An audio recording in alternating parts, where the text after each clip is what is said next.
We've also reached Katherine Reid. She was on the scene shortly after the incident. Katherine, first tell me how you are. What did you see? Yeah, hi there. I'm okay. I'm here, very shaken up. It's been about 40 minutes, half an hour since I turned a really horrible, ugly corner at Yonge and Finch, coming southbound. I made the left on Finch, and the corner was just littered with bodies and pedestrians and paramedics. It was very traumatizing. And that's kind of what I turned the corner at in shock, and just the bodies were littered all over, and people, and I didn't know if it was a bomb, a terrorist. I didn't know what had happened. I had to proceed. I took some photos just in shock to show my husband that, like, this is what I'm going through. What should I do? And as I carried on down Yonge Street southbound, there was more bodies and more debris from bus stops. There was fire hydrants that were thrown onto the road, I guess, and I had no clue what was going on at that time except to panic. And I can't even imagine how it must have been for you to turn the corner and see that sort of situation in front of you. So what was the first? Surreal. Yeah, what was the first thing that went through your mind? It was surreal. It was like a movie. It was just like, is this happening right now? Is this? And then I kind of looked up. I didn't know if it was an explosion or if it was a serious car accident until I carried on proceeding. There was more bodies scattered down the sidewalk, a block or two further. Now, you were saying that when you turned the corner, there was also a lot of police presence and emergency officials. So what were you They were just arriving. Yeah, sorry. So but what were you instructed to do by the people who were on the scene? I wasn't. You weren't. It was just a matter of, I just turned the corner and there was just a fire ambulance. There was no tape or anything yet. It was obviously very fresh. There was no instructions at that point. I just made the turn, drove very slowly until eventually 2 or 3 blocks later, there was a fire truck blocking 3 blocks down. And I guess it was too soon to have, sort of, everybody was dealing with the people rather than the streets, I suppose. Where are you now, and what is it like where you are right now? I had a doctor's appointment, so I kind of went around. I'm from Newmarket, so this is not even my, area. So I kind of GPSed it around the situation, parked down to the next couple of blocks down, and walked up. So I'm in the middle right now at Yonge and Kempford. And so there's the major incident at the top corner of Yonge and Finch, and then to the right of me is a couple other. The bodies have gone now and been taken. Whether they're injured or passed, I'm not sure. And in terms of that area itself, we've been talking to people who work there that it would have been very busy. How busy was it when you were turning around that corner? How many people were crossing the street and walking in that area? It was packed. It was packed. It was a typical sort of downtown Toronto street, midday, just after lunch. A couple of the doctor's office staff were heading up to lunch, and they got held back for some reason, and thank God they did, because they were just, quite grateful that they didn't go out at that time to go. They got held back for some reason to go to lunch, and that probably would have been their go-to. There's a couple of restaurants up there. So everybody's pretty scared upstairs. A lot of the appointments were canceled. People just obviously couldn't make it in. It's quite traumatic.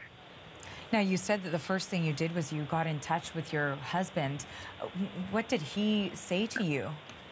Well, he said exit the area. He was terrified for me, and I was trying to sort of take pictures to show him because it was so surreal. I just almost needed confirmation that, am I seeing what I'm seeing? He wanted me to get out, but you kind of ended up locked in. Just because I couldn't get down, I couldn't get north, and I certainly couldn't go south, so I just pulled down a side street. But again, my appointments are specialist appointments, so I was afraid to miss them despite all the crazy streets. And in terms of watching this unfold, certainly we don't know the details of the motivation or who was behind it at this stage, but we've seen similar scenarios unfold in different parts of the world. So, Katherine, when you're hearing more details about this, how are you feeling? I'm glad I wasn't here 10 minutes earlier, because from the streets that people were saying that there was just a white van that kind of went like a bowling alley, and just anything that was in its way, it just went barreling down the sidewalk. And it didn't just stop there, it kept going, blocks and blocks and blocks. So it definitely, wasn't an accident, according to, what I heard on the streets, talking to passerbyers and witnesses. And we know that a lot of businesses in the area were in lockdown. Did you see a higher security presence in the area at all when you were going through there? No, honestly, everybody was just attending to the bodies and the injuries, and the people were crying, and there was so much chaos and blood and gore on the streets. I think the priority at that time was tend to the wounded, and I think until backup came to deal with the area. And now there are a number of businesses in that area. Do you know anyone who works there? No, just the office that I was going up to. But you, I imagine, have been in contact with more than just your husband. Have you been talking to any friends or family who could have been there, or discussing with them what you saw? I posted on Facebook. I posted a few non-graphic pictures best I could, just saying, is everybody, is everybody out there? Does anybody know what's going on? Should I leave the area? Is it, sort of time to, what should I do, sort of thing, public media-wise, thinking somebody would, see it and know something. And at that time, I just got a bunch of responses, just, are you okay? So until right now, I just heard that report that you were saying about they caught him. So that was the first I heard of it. And a lot of people are probably waiting to hear that confirmation as well.